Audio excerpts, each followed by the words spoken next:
More foundation संचलित कला, वाणिज्य आणि विज्ञान कनिष्ठ महाविद्यालयामध्ये पुन्हा एकदा सर्व विद्यार्थ्यांचे स्वागत. आज आपण गोरले यांचा आयुष्य आनंदाचा उत्सव हा पाठ शिकणार आहोत.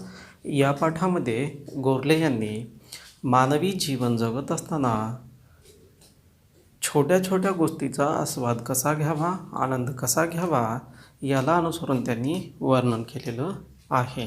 या पाठामध्ये मानव जीवन जगत असताना पृथ्वीतलावरील छोट्या छोट्या गोष्टीचा आस्वाद कशा प्रकारे घेतो, कधीकधी त्यापासून कसा दूर राहतो, या छोट्या छोट्या गोष्टीचा आस्वाद कसा घ्यावा याला अनुसरून त्यांनी वर्णन केलेलं आहे. मागील पाठामध्ये आपण एखादा व्यक्ती एखाद्या घटनेकडे कशा प्रकारे पाहतो याला अनुसरून गोरले यांनी वर्णन केलेलं होतं, ते आपण बघितलेलं आहे. एखाद्या व्यक्तीला एखादं बक्षीस जर मिळालेलं असेल तर ते बक्षीस घेत असताना किंवा पारितोषिक घेत असताना त्यानं केलेलं कार्य चांगल्या प्रकारे नसेल किंवा त्या बक्षिसाचा हकदार जर दुसरा व्यक्ती असेल तर त्याला म्हणावा तसा त्यामधून आनंद मिळत नाही, असं गोरले यांनी या पाठामध्ये सांगितलेलं आहे. पुढच्या उतार्याचं वाचन करू आणि त्यामध्ये त्यांनी काय सांगितलेलं आहे ते आपण पाहू. लोकांना पेढे वाटणं वेगळं आणि स्वतःला आनंद वाटणं वेगळं. खरा आनंद ओळखण्याची एक सोपी खूण आहे. तुम्हाला हलकं हलकं पिसासारखं वाटायला हवं. मनावरचे सर्व ताण, सर्व दडपण नाहीशी व्हायला हवीत. मुख्य म्हणजे ईर्ष्या, असूया नाहीशा व्हायला हव्यात. राग आणि द्वेष विरघळायला हवा. या ठिकाणी गोरले यांनी सांगितलेलं आहे, आपल्याला जर आनंद झाला, एखादा मुलगा 10वीमध्ये चांगल्या गुणांनी पास झाल्यानंतर तो हातामध्ये आपल्या पेढ्याचा डबा घेतो आणि आपल्या नातेवाईकांना, मित्रपरिवारांना सगळ्यांना पेढे देत असतो.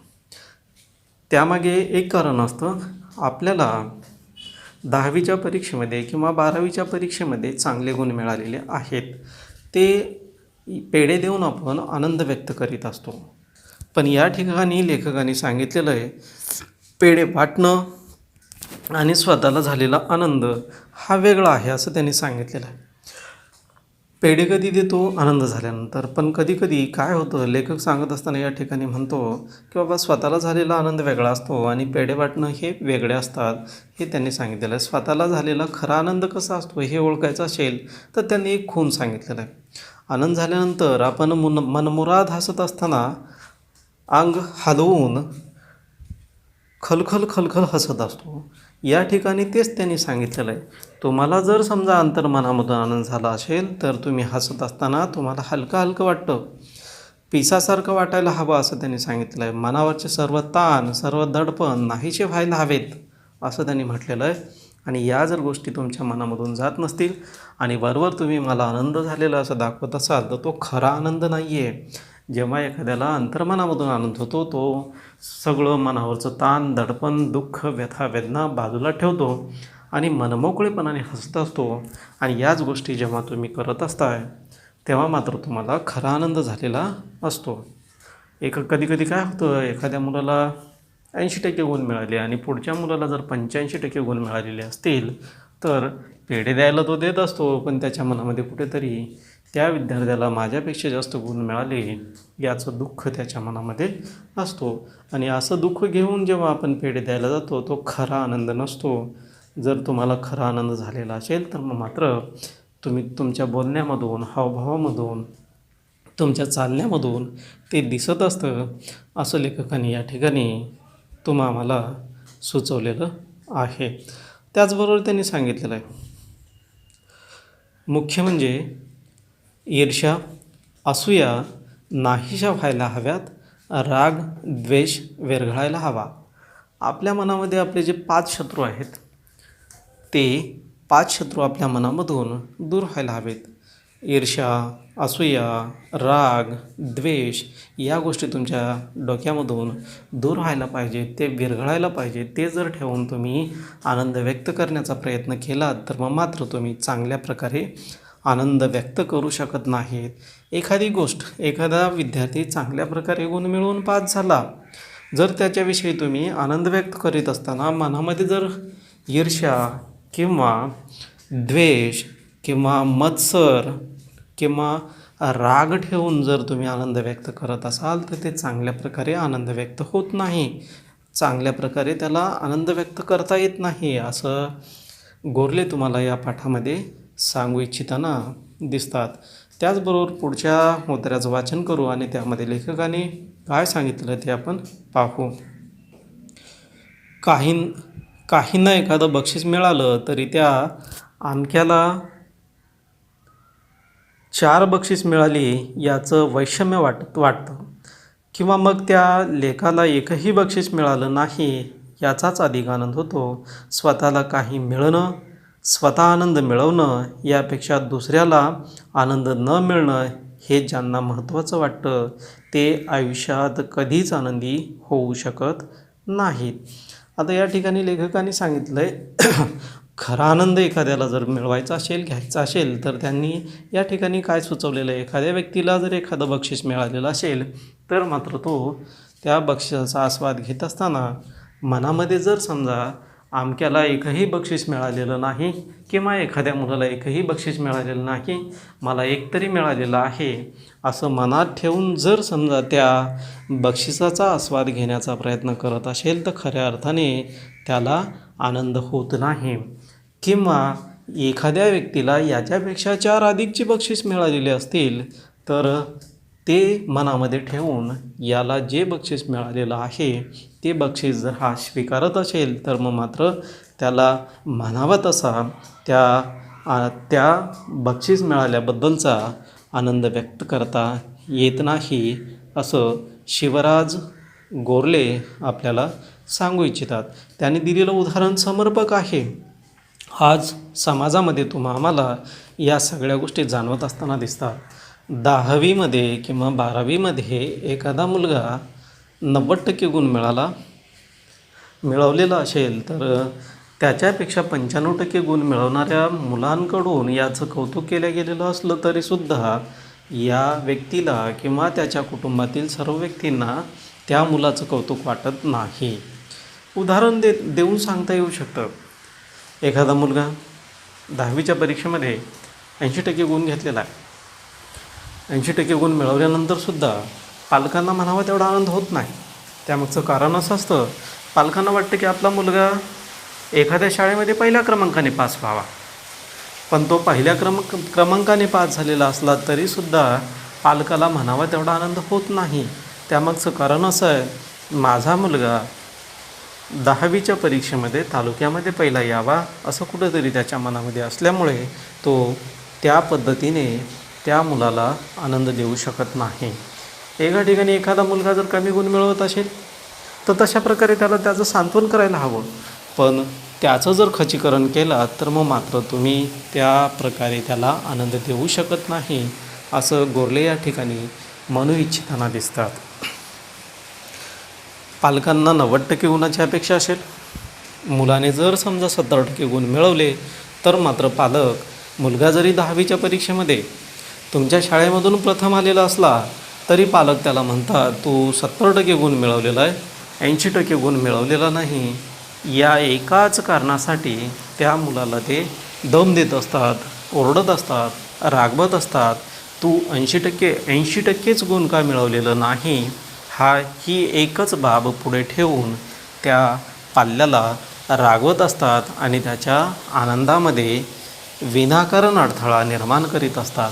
तो कष्ट करून महाविद्यालयामधून प्रथम आलेला असला तरीसुद्धा पालक त्याला अशा प्रकारे बोलल्यामुळे त्याला म्हणावं तेवढा आनंद होत नाही.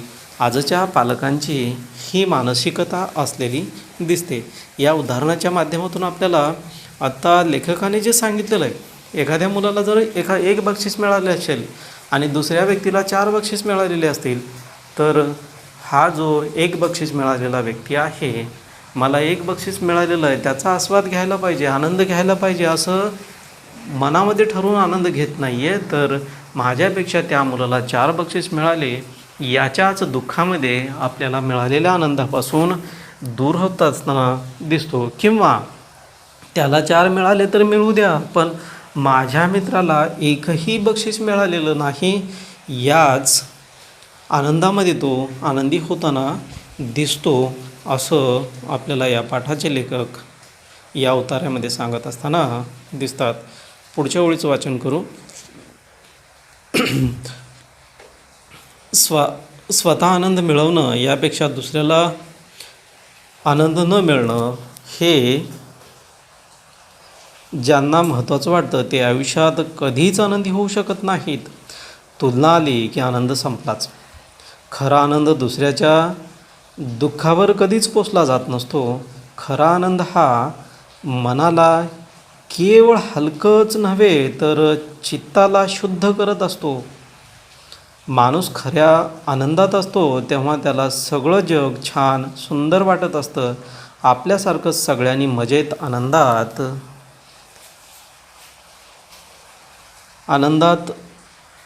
आनंदात असावं त्यांच्या मनात येत असतं. स्वतःच्या मनात आपल्यासारखंच सगळ्यांनी मजेत आनंदात असावं असंच त्याच्या मनात येत असतं. स्वतःच्या मनात तो मावेनसा झाल्यानं सर्वांना वाटावा असं वाटत असतं. ती गरज आनंदाची असते, दाखविण्याची किंवा प्रदर्शन करण्याची नसते. तर या पाठामध्ये लेखकाने काय सांगितलेलं आहे पहा.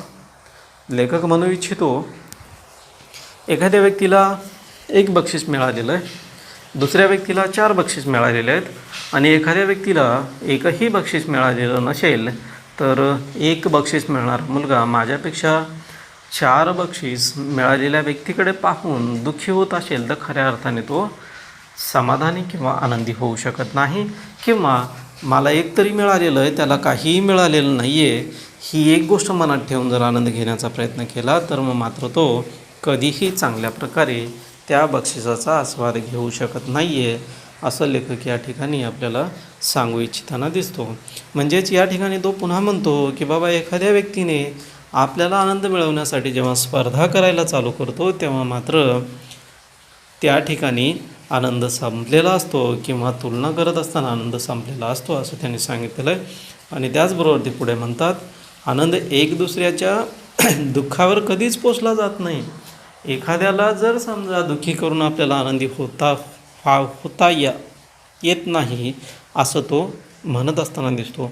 आनंद झाल्यानंतर आपल्याला हलकं हलकं वाटतं, आपलं चित्त शुद्ध होतो आणि आपण आनंदात असताना जग छान सुंदर वाटायला लागतं, मजेत आपण राहतो आणि आपला आनंद आपल्याजवळ मावेनसा होतो. तेव्हा आपण आपला आनंद सगळ्यांना दाखविण्याचा प्रयत्न करतो असं त्यांनी या ठिकाणी सांगितलेलं आहे. जेव्हा तुम्ही 10वीच्या परीक्षेमध्ये चांगल्या गुणांनी उत्तीर्ण होत आहे तेव्हा मात्र पेढे देत असताना किंवा बोलत असताना तुम्हाला या ठिकाणी तुमच्या हालचालीवरून बोलण्यामधून मला 80-90% गुण मिळालेले आहेत हे जेव्हा तुम्ही सांगताय तेव्हा सांगत असताना तुमच्या बोलण्यामध्ये, हालचालीमध्ये, हावभावामध्ये एक वेगळा आनंद असतं. सगळं जग तुम्हाला सुंदर वाटायला लागतं. मी काहीतरी करून दाखवले ह्या आनंदामध्ये तुम्ही असताय तेव्हा तो खरा आनंद असतो असं त्यांनी या ठिकाणी सांगितलेलं आहे. आणि त्याचबरोबर त्यांनी सांगितलं आहे आपल्याला जे आनंद झालेला आहे त्याचं प्रदर्शन किंवा दाखवण्याची गरज नसते, ते आपोआप सगळ्यांना कळत असते. आपला आनंद आपल्या मनामध्ये, चेहऱ्यामध्ये दाटलेला असतो असं त्यांनी तुम्हाला सांगितलेलं आहे. त्याचबरोबर पुढच्या उतार्यामध्ये लेखक काय म्हणतो ते आपण पाहू. अनेकदा आयुष्यात असं काही घडतं की आपण आनंदासाठी मनाची कवाडं कायमची बंद करून टाकतो.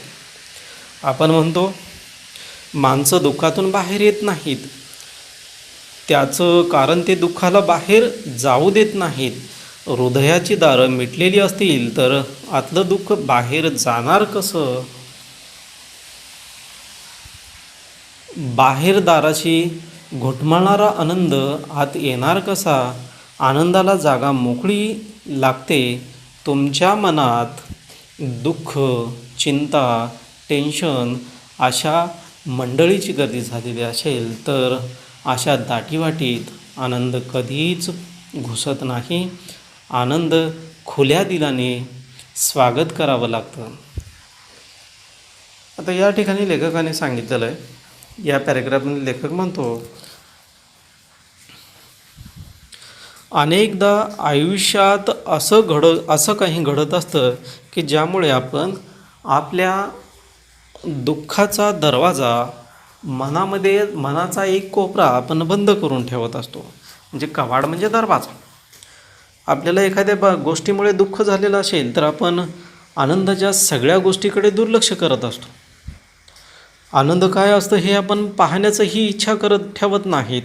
आता या ठिकाणी लेखकाने सांगितलं, उदाहरणच द्यायचं असेल तर एखाद्या व्यक्तीला अपयश आलेलं असेल तर तो जगाकडे तोंड फिरवतो, प्रत्येक व्यक्तीकडे पाहत नाही, बघत नाही, लक्ष देत नाही.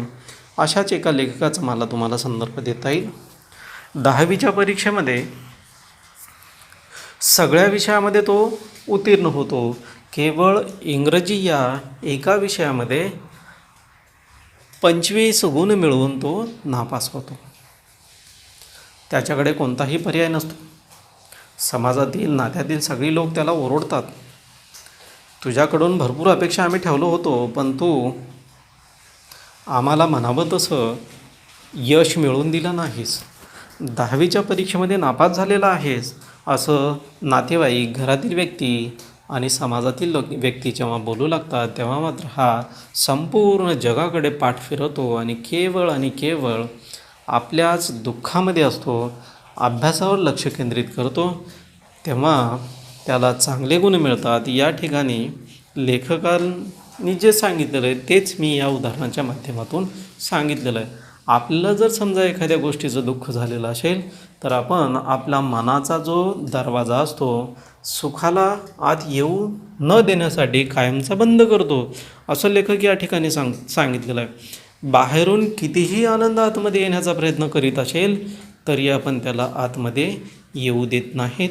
आपलं दुःख दरवाजा पुढ्यातच उभं असतं, आनंदाला कधीही आतमध्ये येऊ देत नाही, असं लेखकाने सांगितलेलं आहे. आणि जर समजा आनंदाला आतमध्ये घ्यायचं असेल तर आपल्या दारामधून दुःखाला बाजूला करायला हवं, असं त्यांनी सांगितलं आहे. दुःख जोपर्यंत तुम्ही तुमच्या मनामधून बाहेर घालवत नाहीत तोपर्यंत तुम्हाला आनंदाला आत घेता येत नाही, असं त्यांनी या ठिकाणी सांगितलेलं आहे. आनंद कितीही वेळेत जर तुमच्या दरवाजाच्या बाहेर, मनाच्या एका कोपऱ्याच्या बाहेर घुटमळत असेल तर जोपर्यंत दुःख त्या दरवाजाच्या बाहेर जात नाही तोपर्यंत आनंद कधीही आत येत नाही, असं त्यांनी या ठिकाणी सांगितलेलं आहे. आनंदाला मोकळी जागा लागते. तुमच्या मनामध्ये दुःख, चिंता, टेन्शन अशा अनेक मंडळींनी जर गर्दी करून ठेवलेलं असेल तर अशा दाटीवाटीमध्ये कधीही आनंद घुसत नाही, म्हणजे प्रवेश करत नाही, असं लेखकांनी या ठिकाणी सांगितलं आहे. एखाद्या व्यक्तीला अत्यंत दुःख झालेलं आहे, एखाद्या विषयाची त्याला चिंता आहे, तो टेन्शन घेतो आहे, तर मग मात्र त्याला आनंदाचा विचार करण्यासाठी किंवा एखाद्या गोष्टीकडे पाहून आनंद होण्याची इच्छा त्याच्या मनामध्ये नसते, त्यामुळे आनंद त्याच्या जवळसुद्धा येत नाही, असं लेखकाने या ठिकाणी सांगितलेलं आहे. एखाद्या व्यक्तीला किंवा मानवी जीवनामध्ये प्रत्येकाच्या आयुष्यामध्ये दुःख येत असतो, पण त्या दुःखाला एका ठराविक वेळेनंतर आपण आपल्या मनामधून बाहेर काढून फेकून द्यायला हवं.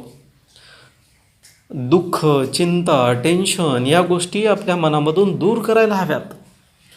आनंदाला आपल्या मनामध्ये घ्यायला हवं, दुःखाला बाहेर फेकायला हवं, असं त्यांनी सांगितलेलं आहे. ज्या ठिकाणी दुःख असतं, चिंता असते, टेन्शन असते, त्या ठिकाणी दुःख असेल तर मग मात्र आनंद कधीही प्रवेश करत नाही आणि तो दूरच राहतो, असं त्यांनी या ठिकाणी सांगितलेलं आहे. आनंदाला जर आपण खुशीने आतमध्ये घेतल्याशिवाय तुम्हाला खऱ्या अर्थाने आनंद मिळत नाही, असं त्यांनी या ठिकाणी सांगितलेलं आहे. पुढील ओळीचं वाचन करू. आनंदाचं खुल्या दिलानं स्वागत करावं लागतं.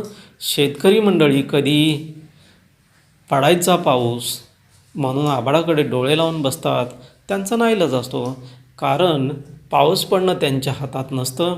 आनंदाचा पाऊस मात्र आपण पाडू शकतो, कृत्रिम नव्हे. नैसर्गिक कुठून तरी आनंद येईल आणि आपल्या मनाचं अंगण भिजवेल म्हणून वाट पाहत बसलो तर आनंद येईलच याची खात्री नसते. आनंद हा आपण घ्यायचा असतो, कोणी तो देईल याची वाट पाहायची नसते. एखादा आनंद कसा घ्यायचा त्याचं तंत्र जमलं की मग मात्र नाही आनंदाचा तोटा अशी अवस्था होते. आता या ठिकाणी लेखकाने एक उदाहरण दिलेलं आहे. शेतकरी उन्हाळ्यामध्ये 3 महिने शेतीला आपल्या व्यवस्थित कसून ठेवतो. चांगल्या प्रकारे शेतीची त्याच्यामध्ये पालापाचोळा असेल, भाजणी असेल किंवा त्यामध्ये कोळपणी, नांगरणी वगैरे करून आपली जमीन सुपीक अशी बनवून ठेवतो. जूनमध्ये पाऊस पडेल आणि त्या दरम्यान मी माझ्या शेतीमध्ये भात असेल, ज्वारी, बाजरी किंवा तूर, मूग, उडीद यासारख्या वेगवेगळ्या पिकांची पेरणी करावी. यासाठी म्हणतो चांगल्या प्रकारे आपल्या शेताची स्वच्छता करून ठेवत असतो आणि त्या ठिकाणी पाऊस पडल्यानंतर पेरणी करता येईल असं त्याच्या मनामध्ये इच्छा असते. म्हणून तो कधी एकदा पाऊस पडेल यासाठी जून महिन्यामध्ये सारखा आकाशाकडे पाहत असताना दिसतो. म्हणजेच निसर्गावर त्याला अवलंबून राहावं लागतं, म्हणून त्याच्या हातात काहीही नसतं. त्यामुळे त्याला जेव्हा पाऊस पडेल तेव्हाच आपल्या शेतीमध्ये पेरणी करावी लागत असते. मात्र मानवाचं यापेक्षा वेगळं आहे. आनंद घ्यायचं त्याच्या हातात आहे. त्याने जर ठरवलं तर मग मात्र कृत्रिम आनंद न घेता नैसर्गिक आनंद आपल्या मनामधून घेता येतो, असं त्यांनी या ठिकाणी सांगितलेलं आहे. एखाद्या व्यक्तीला जर आपण दुःखी आहोत असं जर भासवायचं असेल तर मग मात्र तो कायम दुःखी असतो.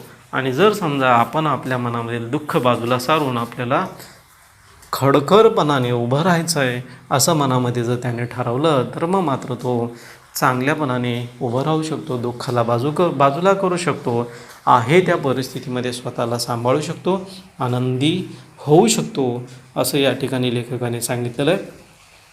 शेतकऱ्याच्या बाबतीत निसर्गावर अवलंबून राहावं लागतं, म्हणून तो निसर्गाकडे डोळे लावून बसतो. मात्र मानवाला तसं नाही. मानव मात्र स्वतःच नैसर्गिक रीतीने आनंद घेऊ शकतो. आपल्या मनामध्ये असणारं दुःख बाजूला करू शकतो किंवा आपल्या मनाचं अंगण आनंदाने भिजवू शकतो. त्याला वाट पाहण्याची किंवा वाट पाहत बसण्याची गरज नाही. आनंद घ्यायचा असेल तर तो कोणीतरी देईल या एका गोष्टीसाठी त्याच्याकडे पाहत बसण्याची गरज नाही. एकदा जर त्याला आनंद कसा मिळवायचा हे तंत्र जर चांगल्या प्रकारे अवगत झालं, जमलं, तर मग मात्र त्याला कधीही आनंदाचा तोटा नसतो.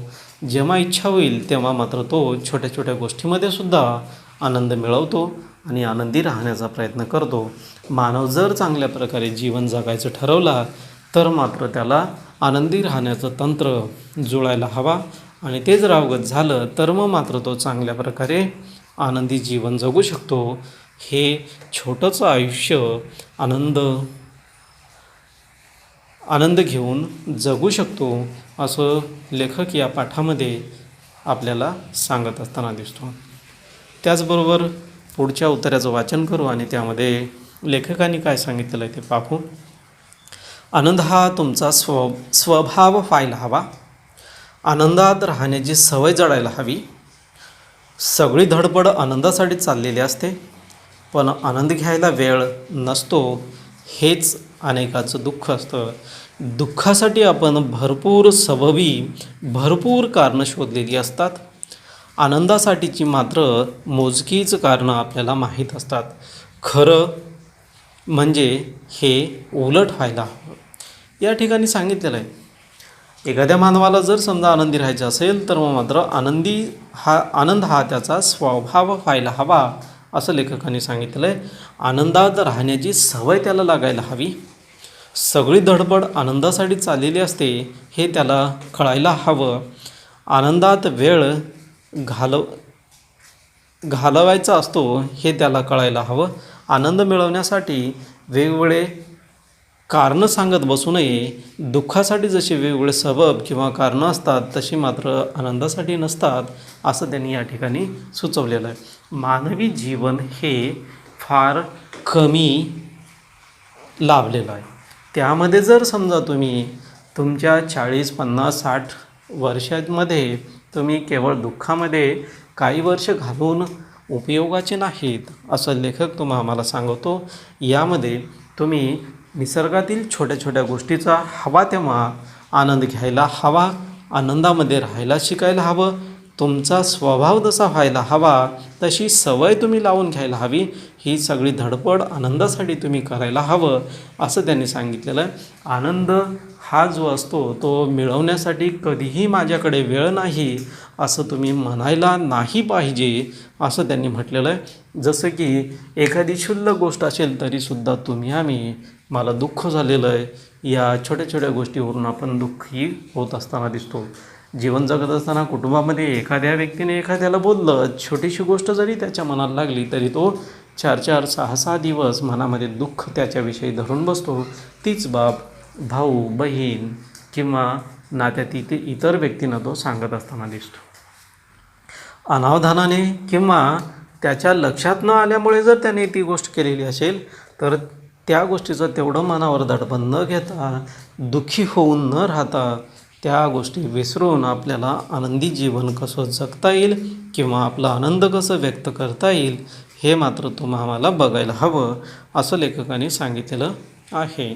या छोट्याशा आयुष्यामध्ये तुम्हाला तुमचा स्वभावच आनंदी करून घ्यायचा आहे, छोट्या छोट्या कणांमधून आनंद घ्यायचा आहे असं त्याने सांगितलेलं आहे.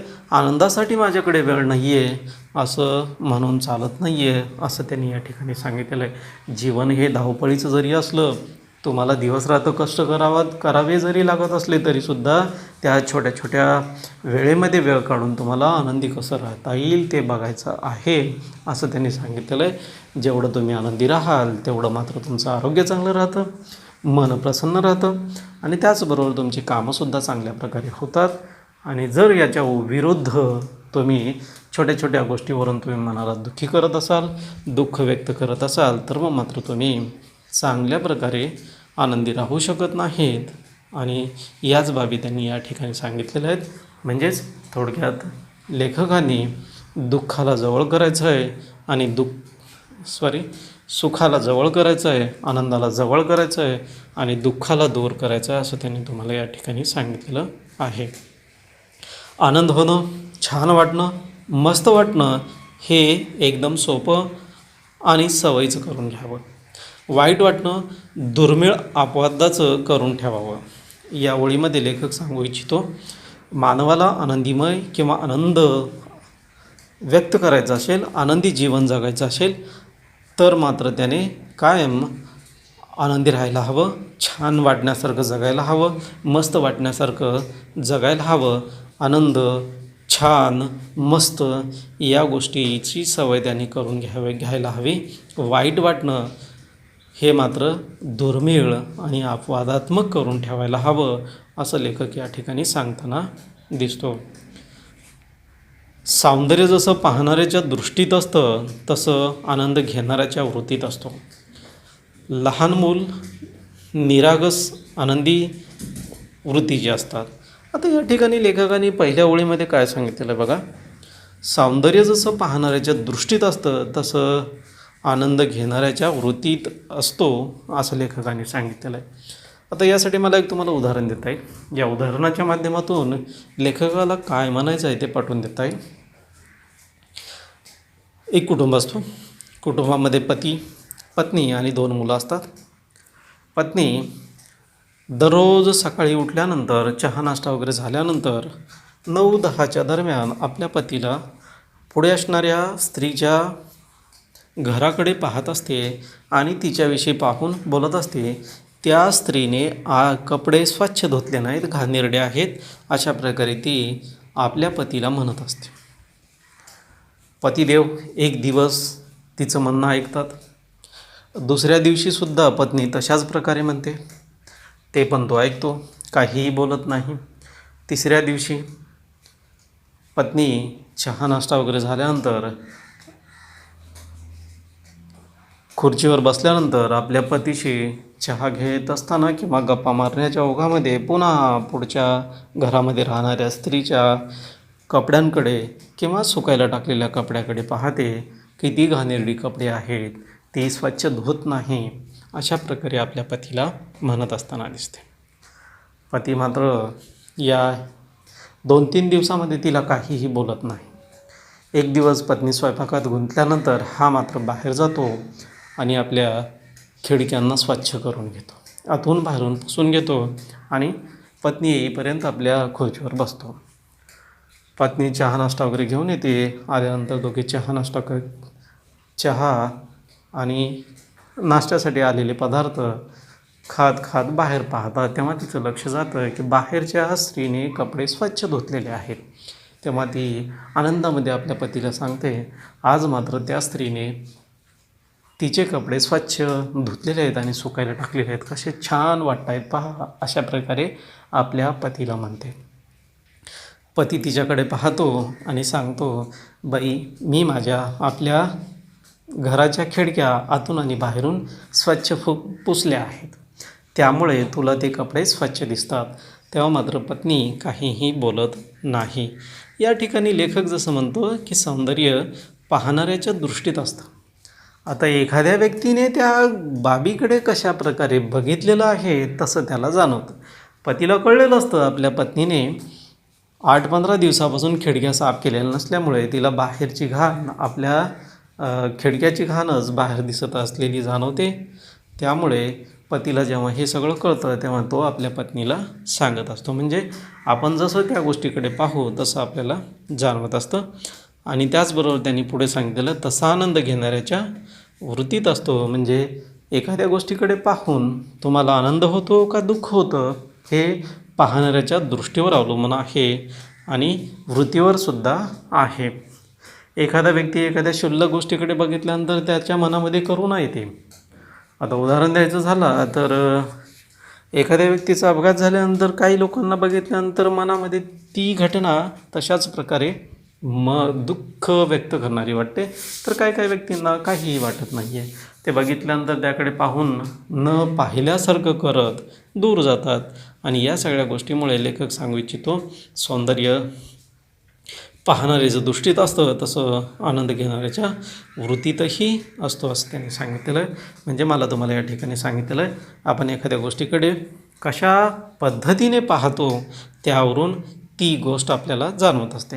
आता बालकवीची फुलराणी ही कविता, औदुंबर ही कविता, या जर कविता तुम्ही बघितल्यात तर मग मात्र या कवितेचा प्रत्येक व्यक्तीने वेगवेगळ्या पद्धतीचा अर्थ काढलेला दिसतो. आणि आपण त्या गोष्टीकडे कशा प्रकारे पाहतो. फुलराणी ही कविता किंवा औदुंबर ही कविता, औदुंबर जरी झाड असला तरी त्या औदुंबरकडे बघितल्यानंतर बऱ्याच लोकांना वेगवेगळ्या गोष्टी सुचत असताना दिसतात. फुलराणी फुलपाखरू जरी असलं तरी अनेक व्यक्तींना अनेक गोष्टी त्यामधून जसं जाणवतं तसं म्हणजे आपल्याला लेखक सांगू इच्छितो, आपली दृष्टी कशी आहे तशा प्रकारे आपण त्यामधून आनंद घेत असताना दिसतो. ह्याच गोष्टीचा लेखकाने या ठिकाणी उलगडा केलेला आहे. आता तुम्हाला अतिदुःख झालं तर तो किती दिवस तुमच्या मनात ठेवायचा हे तुमच्यावर आहे. आणि निसर्गामध्ये असणाऱ्या छोट्या छोट्या गोष्टीकडे पाहून तुम्ही आनंद कसा घ्यायचा हेही तुमच्यावरच अवलंबून असलेलं दिसतं. सकाळचं कोवळे किरण बघितल्यानंतर किंवा एखाद्या थेंबावरती सूर्यकिरण पडल्यानंतर त्यातून दिसणारा प्रकाश जो चकाकत असतो ते बघितल्यानंतर तुम्हाला कसा आनंद होतो किंवा तो एक कसा पावसाचा किंवा पाण्याचा थेंब वाटतो, त्यावर तुमची दृष्टी कशी आहे हे लक्षात येत असतं. यासाठी त्यांनी अजून एक पुन्हा उदाहरण दिलेलं आहे. लहान मुलाकडे जर बघितलं तर तो कसा असतो, निरागस आनंदी वृत्तीचा असतो. छोट्या छोट्या गोष्टीमधून तो आनंद घेण्यामध्ये तरबेज असतो असं त्यांनी सांगितलेलं आहे. आनंदाचा तो कधीही आग्रह धरत नाही असं त्यांनी सांगितलेलं आहे. आणि यामध्ये त्यांनी एक उदाहरण पण दिलेलं आहे. लहान बाळ जर बघितलात, बारकाईने याचं वाचन करायचं राहिलेलं आहे वाटतं. लहान मूल निरागस आनंदी वृत्तीचं असतात, म्हणूनच ती आनंद घेण्यात तरबेज असतात. आनंद हा त्यांचा आग्रह असतो, अधिकार असतो. त्यांनी हात केल्यावर चिमणी भुरकन उडाली तरी त्यांना केवढा आनंद होतो, किती आतून हसतात ती.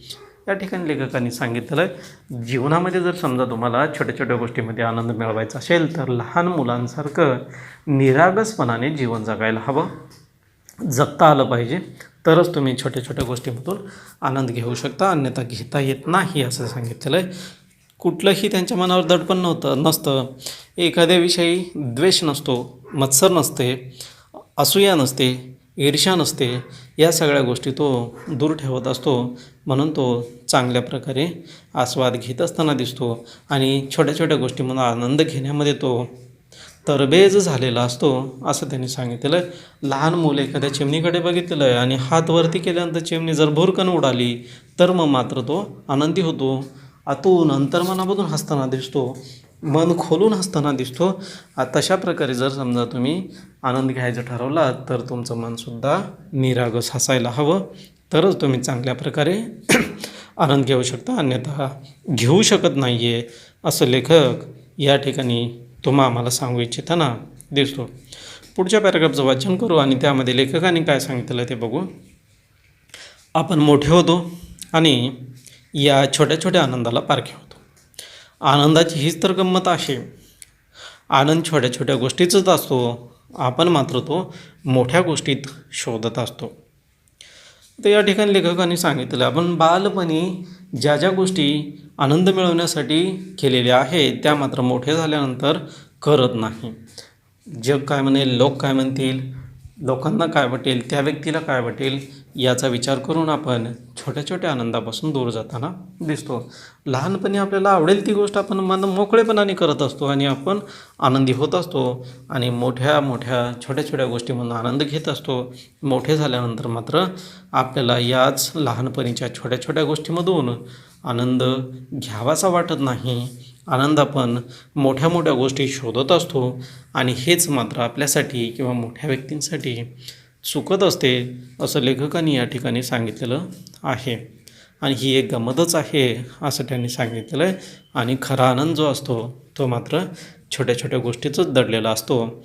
जसं की बालपणी एखादी चिमणी असेल, तिला हात केल्यानंतर भुरकने उडणं, त्यामधून जसा आनंद असतो तसाच आनंद तुम्हाला छोट्या छोट्या गोष्टीमधून घेता आला पाहिजे असं या ठिकाणी लेखकाने आपल्याला सांगितलेलं आहे. पुढच्या पॅराग्राफचं आपण वाचन करू, त्यामध्ये लेखक काय सांगतो ते आपण बघू. आपण मात्र तो मोठ्या गोष्टी शोधत असतो. आयुष्यात अशा मोठ्या गोष्टी, आनंदाचे मोठे प्रसंग कितीशे येतात, तेव्हाच आनंद घ्यायचा आणि बाकी आयुष्य काय नुसतं रेटत राहायचं. आता या ठिकाणी पुन्हा लेखक म्हणतो, छोट्या छोट्या गोष्टीमध्ये जर तुम्हाला आनंद घ्यायचा नसेल तर मग मात्र मोठ्या गोष्टी मात्र तुमच्या आयुष्यामध्ये मोठे प्रसंग मात्र जे आनंदाचे असतात असे किती येतात ज्याच्यामधून तुम्हाला आनंद घेता येईल. जसं छोट्या छोट्या गोष्टीमध्ये आनंद असतो तसं मोठ्या गोष्टीमध्ये पण असतो. पण मोठे झाल्यानंतर आपल्याला वाटतं की छोट्या गोष्टीमधला आनंद आपल्यापासून दूर झालेला आहे. केवळ मोठ्या गोष्टीमधूनच आपल्याला आनंद घेता येतो असं त्यांनी सांगितलं आहे. आणि मोठे प्रसंग आपल्या आयुष्यामध्ये किती येतात तर ते मात्र फार तुरळक असतात असं त्यांनी सांगितलं आहे. आणि या मोठ्या प्रसंगामधून आपण जर आनंद घेऊन आनंदी राहायचा प्रयत्न केला तर ते मात्र आपल्या आयुष्यामध्ये किंवा जीवनामध्ये फार कमी येतात आणि त्याच्यानंतर आपल्याला आनंदाचा जो क्षण आहे तो मिळत नसल्यामुळे तशाच प्रकारे आपलं आयुष्य नुसतं तसंच रेटत पुढं न्यायचं आहे की काय, अशा प्रकारे लेखक या उतार्यामध्ये सांगताना दिसतो. पुढच्या ओळीचं वाचन करू, त्यामध्ये लेखक काय म्हणतो तो पाहू. आनंद कणाकणानं टिपायचा असतो, क्षणाक्षणात घ्यायचा असतो, आपल्याला मात्र तो टनाटनानं हवा असतो. आता या ठिकाणी लेखक काय म्हणतो, आनंद कसा घ्यायचा असतो, कणाकणानं टिपायचा असतो, क्षणाक्षणाचा घ्यायचा असतो आणि तो मात्र आपल्याला टनाटनाने हवा असतो असं या ठिकाणी सांगताना दिसतो. छोट्या छोट्या गोष्टीमध्ये आपल्याला आनंद कसा दडलेला आहे ते आपल्याला घेता येतं. क्षणभराचा सुद्धा आनंदाचा आस्वाद घेऊन आपल्याला आनंदी होता येतं. मात्र या ठिकाणी आम्ही काय करतो, छोट्या छोट्या गोष्टीमधल्या आनंदापेक्षा आपल्याला टनाटनाने म्हणजे भरपूरच आनंद हवा असतं आणि त्यासाठीच आपलं धडपड घाई चाललेली असते. आणि टनाटनाने जेव्हा आपण आनंद घेण्याचा प्रयत्न करतो तेव्हा मात्र छोट्या छोट्या गोष्टी किंवा छोट्या छोट्या गोष्टीमधला जो आनंद आहे तो आपल्यापासून दूर गेलेला दिसतो, असं या ठिकाणी लेखक सांगतो. तर पुढच्या ओळीत, खाईन तर तुपाशी नाही तर उपाशी तिथंच सगळं चुकतं. आता या ठिकाणी कुठले जर उदाहरण देऊन सांगायची गोष्ट असेल तर ती म्हणजे कधी कधी एखाद्याला वाटतं, लहान बाळ असेल तर त्याला आपण म्हणतो की बाळ आज नाही आहे, तुझ्या आवडीचा पदार्थ आपण बनवलेला नाही आहे, तर तू आज जे आम्ही तुला देतो आहे ते खा आणि उद्या मात्र तुझ्या आवडीचा पदार्थ बनवून देऊ. तेव्हा मात्र तो अजिबात ऐकत नाही आहे, हट्टाला पेटलेला असतो. मला मी म्हणेल तोच पदार्थ हवा आहे, अशा पद्धतीने तो हट्ट करून बसतो. खाईन तर तोच पदार्थ नाही तर उपाशी राहीन अशा आग्रहामध्ये तो बसलेला असतो. तास 2 तास 3 तास तशाच प्रकारे तो बसलेला असतो.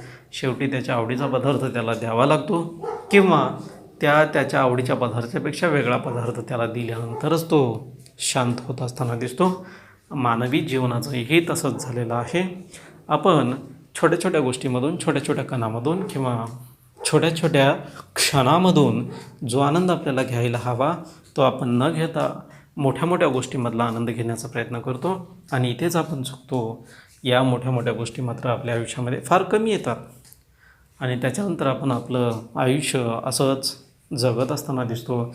आणि या ठिकाणी लेखकाने एक म्हण सांगितलेलं आहे, खाईन तर तुपाशी नाही तर उपाशी.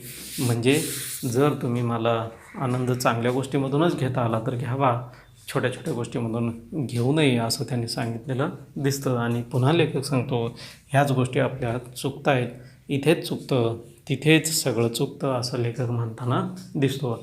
म्हणजे तुम्हाला छोट्या छोट्या किंवा निसर्गामध्ये दडलेल्या छोट्या छोट्या गोष्टीमधून कसं सौंदर्याचं आनंदाचा आस्वाद घेता येईल ते बघायला हवं. आणि त्या गोष्टी जर बघितला तर मग मात्र तुमचं जीवन आनंदीमय होतो, आनंद व्यक्त करता येतो असं त्यांनी या ठिकाणी तुम्हाला सांगितलेलं आहे.